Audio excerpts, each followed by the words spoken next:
আমি দুটো বিষয়ে নজর রাখতে চাই।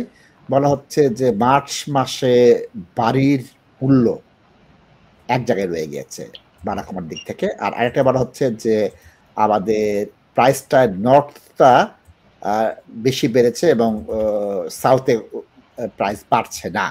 মূল্যায়ন চাই আপনার। নর্থে প্রপার্টির দাম কিন্তু কম। যারা আপনার ইউকে ম্যাপটা যদি দেখেন, আপনার লন্ডন, ক্যান্ট, এটি কিন্তু আমাদের south side, south east of England. তো এখানে কিন্তু আপনার প্রপার্টির দাম সবসময় বাড়তেছে ইউকে, লন্ডনে এবং আশেপাশে যে এলাকাগুলো যেটা সাউথ অফ ইংল্যান্ড বলি আমরা, এখানে কিন্তু প্রপার্টির দাম বেশি এবং গ্রোথটাও এখানে ভালো আছে। আর যদি আমরা নর্থের দিকে যাই, দাহাম হতে পারে, লিভারপুল, সো আপনার ওই নর্থ সাইডে কিন্তু প্রপার্টির দাম অনেক কম। এখন ওখানে কিন্তু আপনার দেখেন 100 টাকা যদি রেন্ট বাড়ে, দেখা যায় এটা হয়তো বা প্রিভিয়াস এর রেন্টের তুলনায় এই 100 টাকা বাড়ার কারণে এটা বেড়ে গেছে সে 15% বা 20%। লন্ডনে যদি একটা প্রপার্টির দাম 100 টাকা বাড়ে, এটা হয়তো বা তার লাস্ট ইয়ারের রেন্টের তুলনায় মেবি 5% তার বাড়ছে। তো এই যে পার্সেন্টেজে যে এখানে লুকোচুরি, যে আপনার অ্যাকচুয়াল অ্যামাউন্টের তুলনায় কতটা বাড়ছে সেটা পার্সেন্টেজ কত?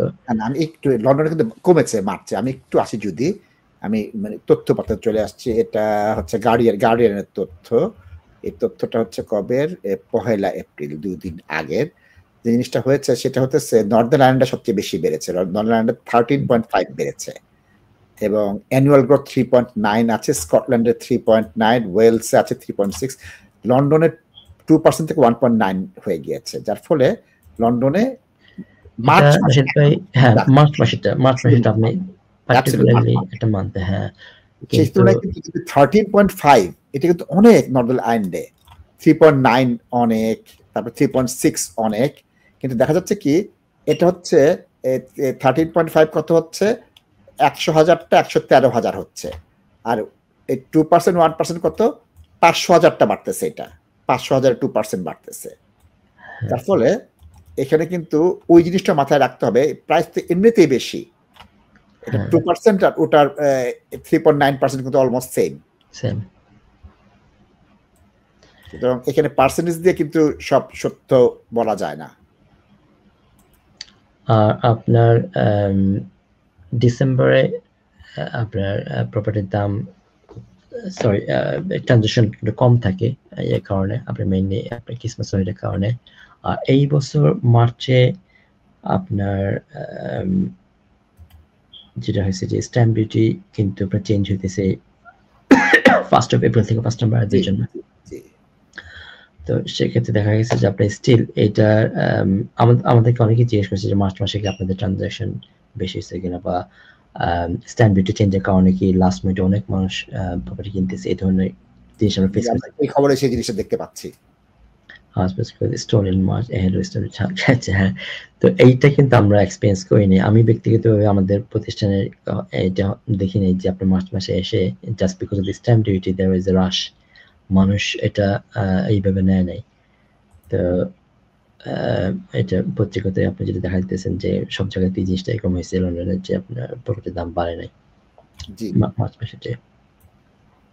তো স্ট্যাম্প ডিউটি বাড়াটা এটা মানুষ একরকম মেনেই নিছে, এবং আপনার যারা ফার্স্ট টাইম বায়ার ছিল তাদের কিন্তু অলরেডি তারা এই প্রসেসের মধ্যে আছে, তারা হয়তো অনেকে ডিলে করে নাই যে না আমরা তারা কি কমপ্লিট করে ফেলবো। আর বায়োটিকেটের ক্ষেত্রে কিন্তু আপনার সেরকম কোনো স্ট্যাম্প ডিউটি চেঞ্জ আসে নাই, this is still gonna be the same. So তাদের কিন্তু মার্চ মাস বলে কোনো কথা নাই এখানে, as long as they can complete the deal for them is the same amount. শুধুমাত্র ফার্স্ট টাইম বায়ারদের জন্য আপনার এটা ছিল 1 মার্চে যে থ্রেশহোল্ডটা যে চেঞ্জ হয়েছে, এটা তাদের জন্য অ্যাক্টিভ প্রযোজ্য ছিল।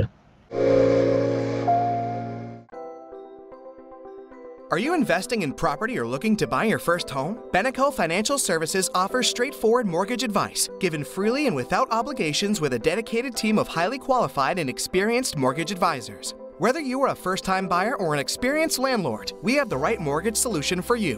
Residential mortgage, limited company mortgage, buy-to-let mortgage, commercial mortgage, Islamic mortgage, bridging finance.